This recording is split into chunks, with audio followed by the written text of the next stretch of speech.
Hi, Kate Warren here at Devex, and I'm very delighted to be joined by Bucky Fairfax, who's the Senior Vice President for Strategic Talent Management for RTI International.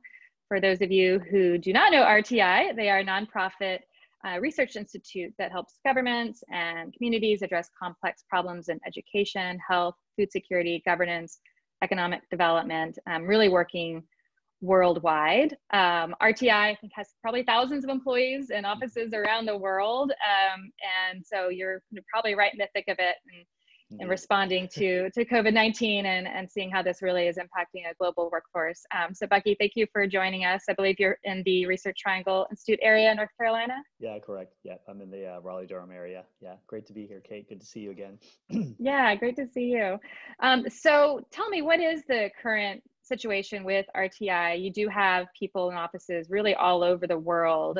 Is everything gone remote, or is it depending on where people are based? What is the current situation? Yeah, sure. So, so we have our headquarters is in the Raleigh-Durham area, and for the most part, we are pretty much all remote there. We do have some essential staff that are coming in and helping keep some of the facilities running. We're a fairly diverse organization, so we have some technical labs that need to, keep going and keep flowing. So, we have a small base of essential employees and security folks keeping our site running. But for the most part, we are worldwide virtual. Um, we have a couple of project locations where we may not be fully virtual yet, but everything seems to be pivoting to that. So 6,000 employees in well over 50 countries around the world. It's been quite a quick shift to the digital transformation, so to speak. Yeah. So what would you say have been the biggest challenges Hmm. in adjusting? It's interesting. One of the things that, I'm actually super proud of RTI's response here. I think that they've done a really, really good job. The leadership team pulled together early and put together an infectious disease response team that has been meeting routinely to be prepared and to organize communications and get information out to staff and track what is happening, with the pandemic globally because we have global operations. So I think that's been well received by staff and been well organized.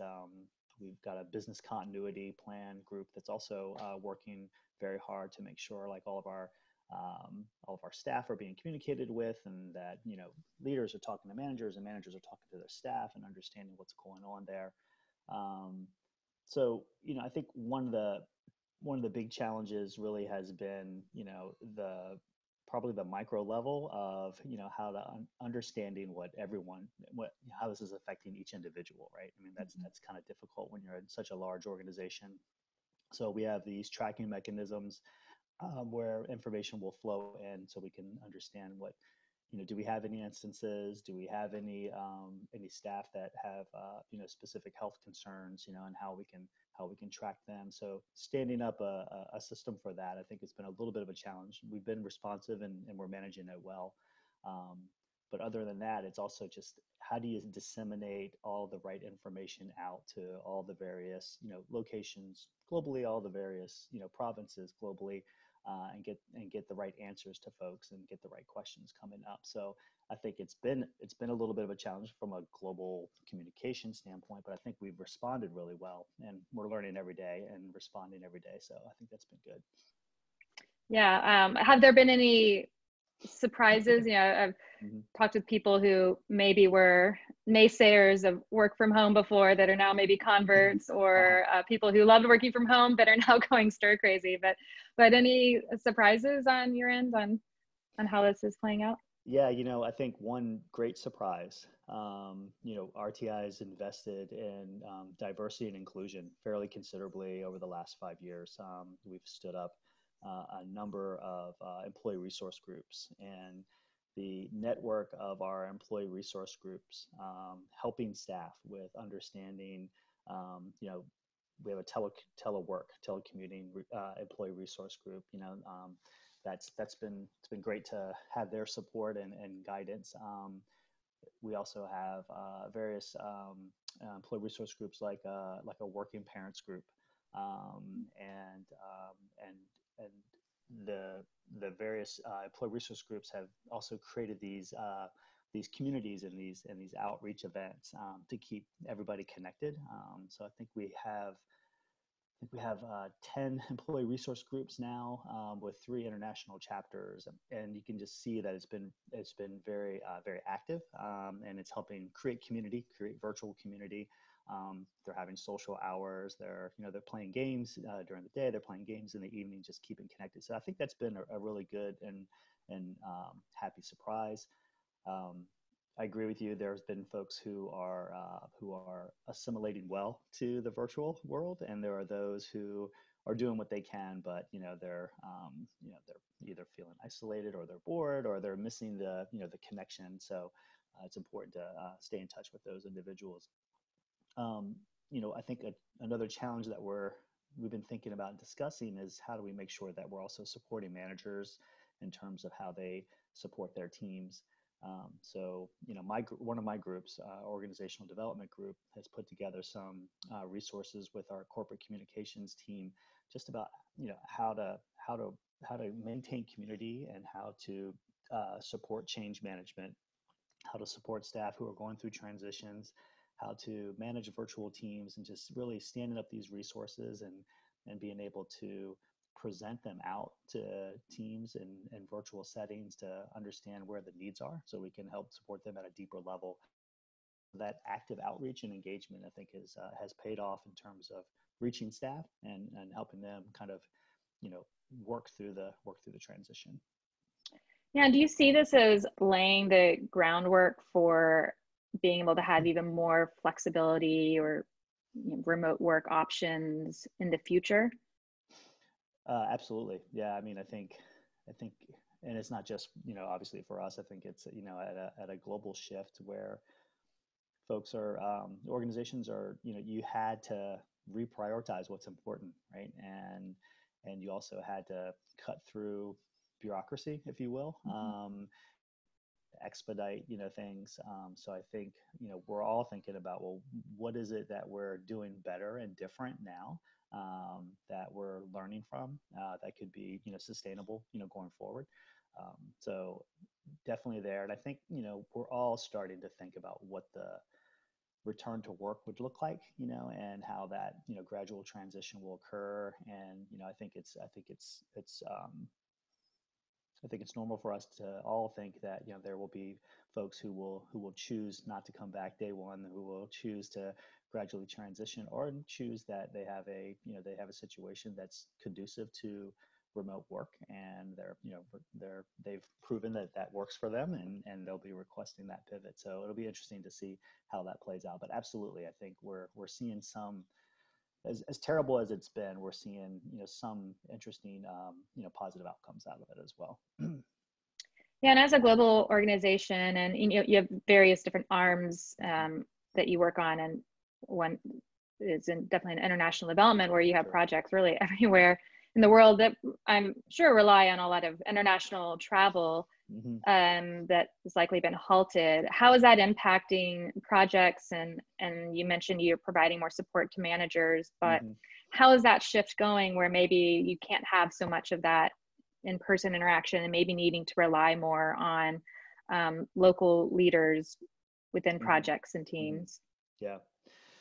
Yeah. So I wish I could speak a little bit more directly on that. What I do know is that, there was a big push, to support our international staff who were based abroad, to help them, transition out of the country in a timely, organized way and support their situation. And then I think the maintaining connection of them with their projects and their project leadership teams has been important, as well as with, their home office support. Fortunately, we haven't, heard a lot about, stop work orders and things like that. And we're really trying to continue to provide the best support and project support activities as we can. I mean, when you're working in community engagements and you're not allowed to get out in the street and get into the community, that can be difficult to do. and we're also, trying to support staff with giving them, resources to maintain, hours of work, while we work through the transition, knowing that this is going to take longer than probably most people want it to, but it hopefully is a short-term remedy, and we can, get back to work and get back into engaging and supporting projects. So, but I think it's, you're hitting on something that's interesting, which is if you have, international leadership in a international setting that needs to be, extracted, had, those connection points, just like me with my team here, we're pretty much all based in the Raleigh-Durham area. The tools that we have today are making it much more easier. Bandwidth restrictions, here and there, but and time zone differences. But it seems like it's working pretty well right now. Yeah, that's great. And you mentioned you haven't had any stop orders yet, but there are a lot of people who are quite anxious about, To my knowledge, yeah. Right, yeah, that projects will be ended, funders will cut funding. So curious to understand what you're hearing. The flip side, there's obviously going to be a great need as part of the response to COVID that organizations like RTI would be well suited to respond to. So what are you hearing and where are you seeing where there might be opportunities for people who maybe are concerned that their jobs or if they're consultants, those opportunities will be halted, but where there might be opportunities for them to help? Sure. So yeah, as I mentioned, I haven't officially heard anything with regard to those, stop order transitions. Actually, what I've heard more is, stay engaged, stay supported, keep working, do what we can. This will pass and transition will is in front of us. So that's good. Super supportive messaging there.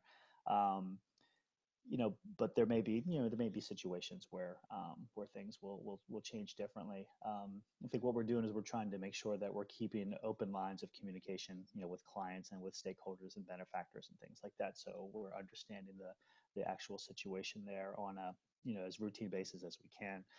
But you're right, with, again, as horrible as this has been, there is some silver lining and there is some strategic opportunity.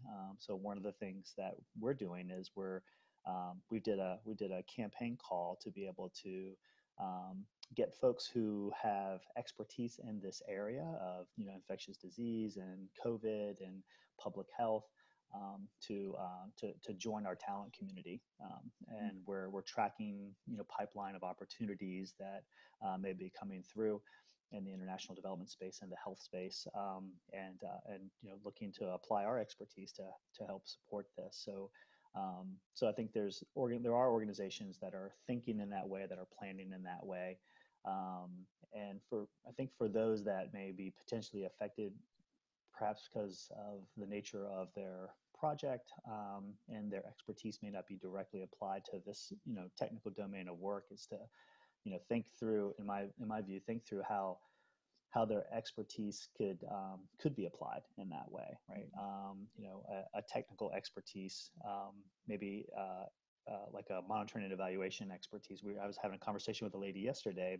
Just her expertise was in rural planning and monitoring and evaluation, and just pivoting the mindset that M&E could be applied in that public health space where a demand will grow, where a demand will increase, and thinking through that adaptation. Because we're all adapting right now. So how do we adapt our skills and expertise, whether it's in an area or in a community area or a geographical area, that will make a difference in this response going forward? Right. Yeah. We all know global health impacts so many other facets of people's livelihoods too. Sure. So yeah, and it's highly integrated, right, with Right. other technical areas. There's lots of, I imagine there will be lots of opportunity in that regard. It's just thinking creatively and adaptively and strategically, and how to best leverage your capabilities as an individual, but a company's capabilities also to respond to the opportunity.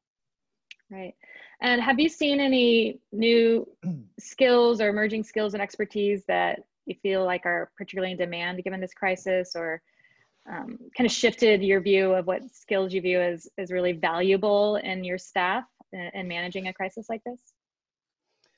Leadership. Yeah. Yeah. I mean, it's amazing, there's been a lot of memes around leadership, in these times, right? And funny anecdotes. But I think a test of leadership is a crisis, right? And when everything's going great, it's probably easy to lead and manage in that time. But in a crisis area where your skills are really tested and the demands are tested, and your ability to support your staff and to support your organization and to rise and keep calm and manage yourself as well, and lead by example. I think that's been a interesting skill and coming coming to the forefront, but I would imagine also going into the future.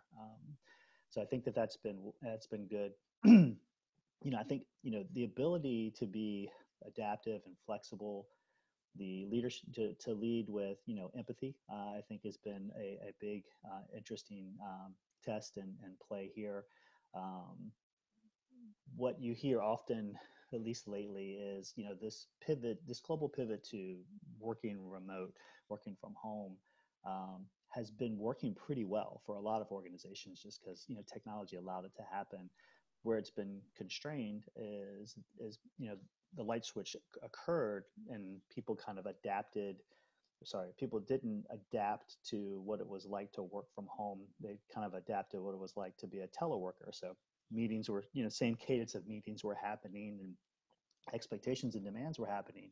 And I think we all learned very early that we needed to be flexible. We needed to lead with empathy. We needed to understand that there are individual and personal situations. You and I were talking about it earlier about just homeschooling with the kids just doesn't make the day as routine as it used to be when we were coming into the office. So I think that mindset, and also the ability to be able to continue to support work, in this new environment takes leadership, takes flexibility, takes really strong emotional.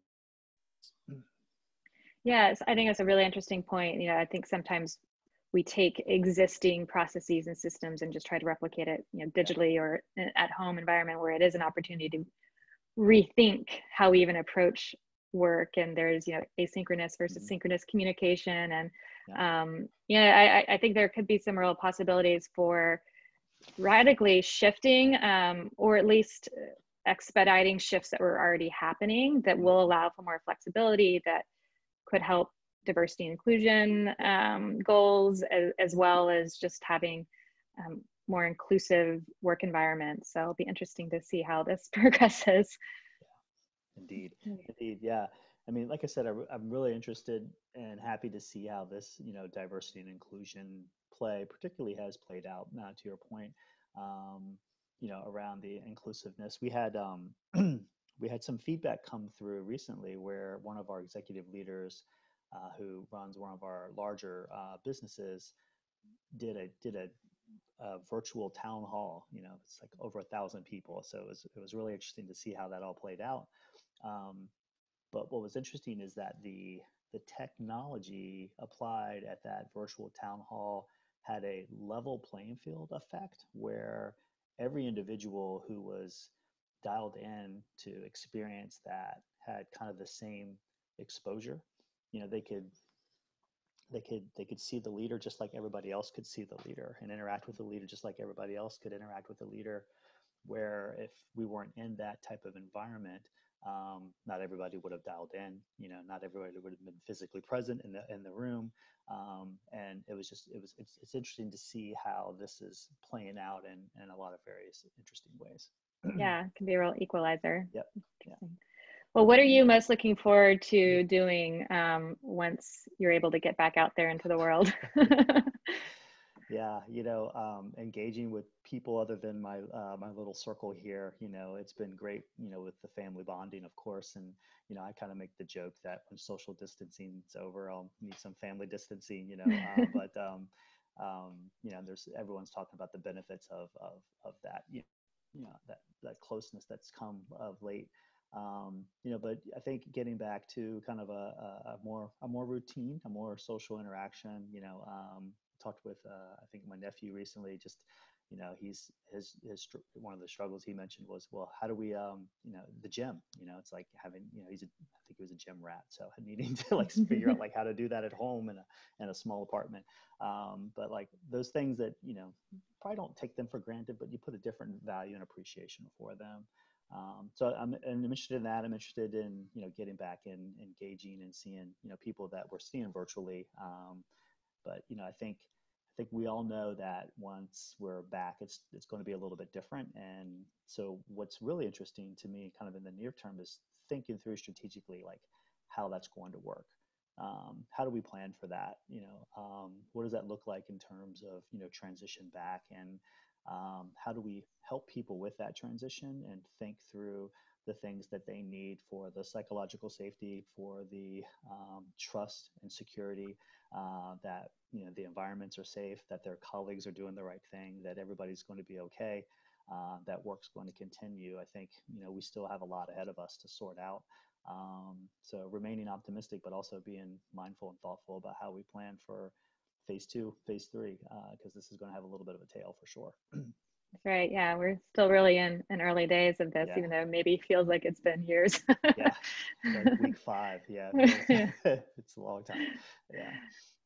Awesome. Well, thank you so much. I was going to say, what are you looking forward to? Yeah, I guess being able to go out to a restaurant with friends and be able to chat with each other beyond a Zoom will be nice. So, I too feel lucky that I have family to shelter in place with. So hopefully we don't drive each other too crazy, but at least having other human contact is really, not everyone has that right now. So definitely grateful for that. Great. Excellent. Yeah, no, I can't wait. Right. we hope they're all there when the time comes, right? All those great restaurants that we're trying to support during this process, exactly. Help build community. Yeah, for sure. Great. Well, thank you for taking some time to chat with us today. Yeah, sure. And my pleasure. Hopefully it was helpful. And, I wanted to just say thank you and thanks to Devex for, doing these types, again, examples of how we keep in touch with the community and keep the community supported and engaged and help people think through things that are happening. So hopefully some of this was helpful. But, good luck to everyone, and, be healthy and stay well. Yeah, you as well. All right. Well, we'll be sure to grab a drink sometime when we can all get out of our houses. Right. Yeah, outside of a social virtual happy hour, right? Yeah. There we go. Thanks, Kate. All right. Thanks, Bucky. You bet.